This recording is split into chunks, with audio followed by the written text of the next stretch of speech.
Shalom, selamat pagi pemirsa dimanapun berada. Seperti biasa sebelum melakukan aktivitas kita hari ini, kita akan mendengarkan renungan pagi dari Ibu Sitanggang. Sebelum mendengarkan renungan pagi kita pada pagi hari ini, kita sama-sama berdoa. Bapa yang baik yang bertata dalam kerjaan surga, kami mengucap syukur Tuhan berkat yang boleh kami rasakan hingga pada pagi hari ini. Kami boleh bangun dalam keadaan sehat. Sebentar Tuhan kami akan mendengarkan firman-Mu melalui renungan pagi. Kiranya Tuhan menjamah hati dan pikiran kami, sehingga firman ini kami boleh mengerti dan kami lakukan dalam kehidupan kami. Berkati umat-umat Tuhan yang mendengarkan firman-Mu pada pagi hari ini. Biarlah berkat kesehatan, rezeki yang daripada-Mu boleh menjadi bagian mereka. Berkati kami Tuhan sepanjang hari ini, mohon ampun dosa pelanggaran kami, karena kami berdoa dalam nama Yesus yang menebus kami dalam dosa. Amin. Judul renungan pagi kita pada pagi hari ini, Aku bisa sembuh. Ayat intinya saya ambil dari Ibrani 11 ayat 1. Iman adalah dasar dari segala sesuatu yang kita harapkan dan bukti dari segala sesuatu yang kita tidak lihat. Sejatinya setiap orang ingin hidup sehat, sejahtera dan bahagia. Sebaliknya semua orang tidak menginginkan diri mereka sakit-sakitan, serba kekurangan dan tidak tentram dan tidak damai. Kesehatan, kesejahteraan dan kebahagiaan menjadi impian semua orang. Dalam ayat Alkitab kita hari ini, dalam Ibrani 11 ayat 1 menyatakan, iman adalah dasar dari segala sesuatu yang kita harapkan dan bukti dari segala sesuatu yang tidak kita lihat. Iman adalah pondasi dari semua yang kita inginkan dari Dia. Iman adalah tumpuan harapan kita. Saat ini kita akan mendengarkan 3 bukti bahwa iman dapat menyembuhkan. Seorang gadis berusia 17 tahun di sebuah kota terbaring sekarat oleh penyakit TBC. Separuh paru-parunya sudah rusak, separuh yang lain telah diangkat. Ia membutuhkan bantuan tabung oksigen untuk bernapas. Dokter sudah menyerah dan mengirim gadis itu pulang untuk menantikan ajalnya. Suatu hari ia terbaring dengan posisi kepala menengadah supaya ia dapat membaca Alkitab. Ketika membacanya, ia mulai memuji Tuhan. Dengan menangis ia berkata, Tuhan, aku senang sekali akan berjumpa denganmu. Aku tahu bahwa aku akan mati. Para dokter tidak bisa berbuat apa-apa lagi.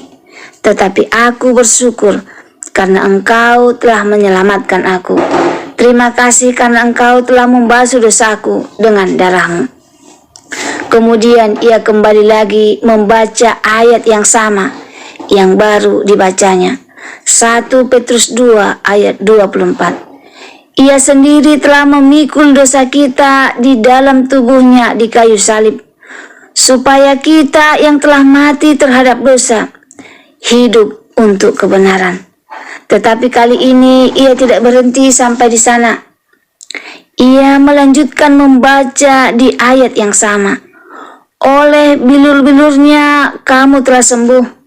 Kata-kata itu menjadi terang seperti lampu neon. Ia berkata, oh, lihat apa yang aku dapatkan.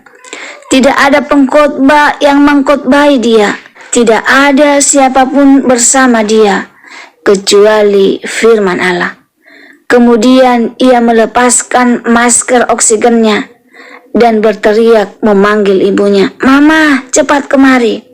Ibunya mengira telah terjadi sesuatu pada putri satu-satunya itu. Segera ia berlari mendapatkan putrinya itu. Ada apa sayang? Oh Mama, lihat apa yang telah aku temukan. Bacalah ini Mah. Tertulis di situ bahwa aku telah disembuhkan. 2000 tahun yang lalu Tuhan Yesus telah menyembuhkan aku. Ibu itu memandangi putrinya dengan menangis. Dia merenungkan apa yang dikatakan dokter.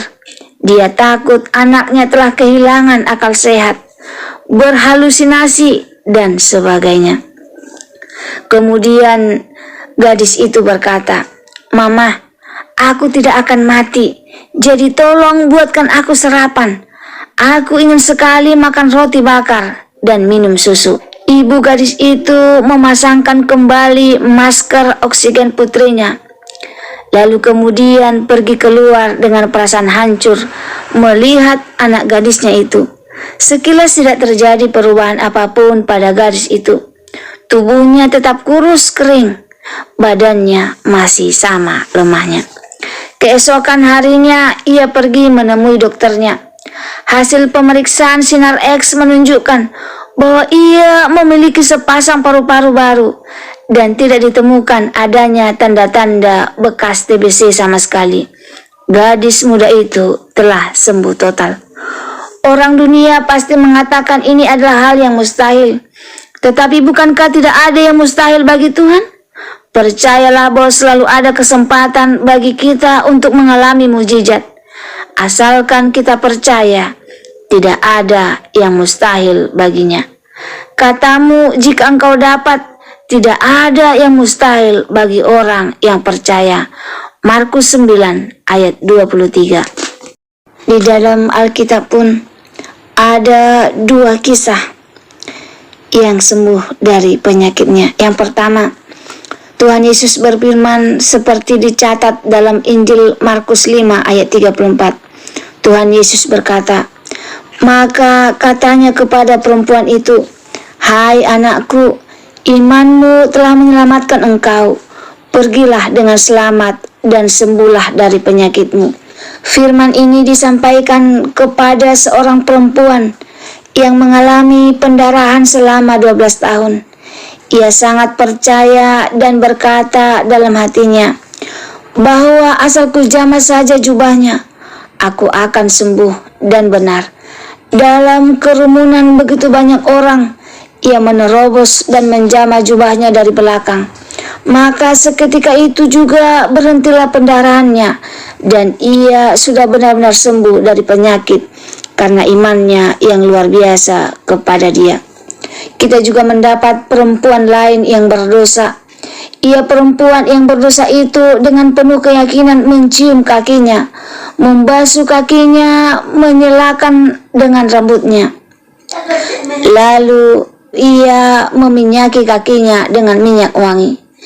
Demikian kuat dan teguhnya iman perempuan berdosa itu, sehingga tersentuhlah belas kasihan Tuhan kepadanya. Firman Tuhan yang dicatat dalam Injil Lukas 7:50 mengatakan, tetapi Yesus berkata kepada perempuan itu, "Imanmu telah menyelamatkan engkau, pergilah dengan selamat." Tiga kisah dari dua perempuan yang berbeda menunjukkan kepada kita bahwa teguhnya iman sungguh menyembuhkan dan menyelamatkan seseorang dari sakit penyakit. Percayalah, Tuhan sangat berkuasa melihat dan menyelidiki semua isi hati kita. Tuhan berkuasa melihat dan mengetahui iman kepercayaan dalam hati kita kepadanya.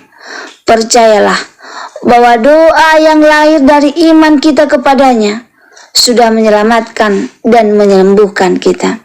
Semoga firman Tuhan pada pagi hari ini dapat menolong kita untuk memiliki iman kepada Yesus.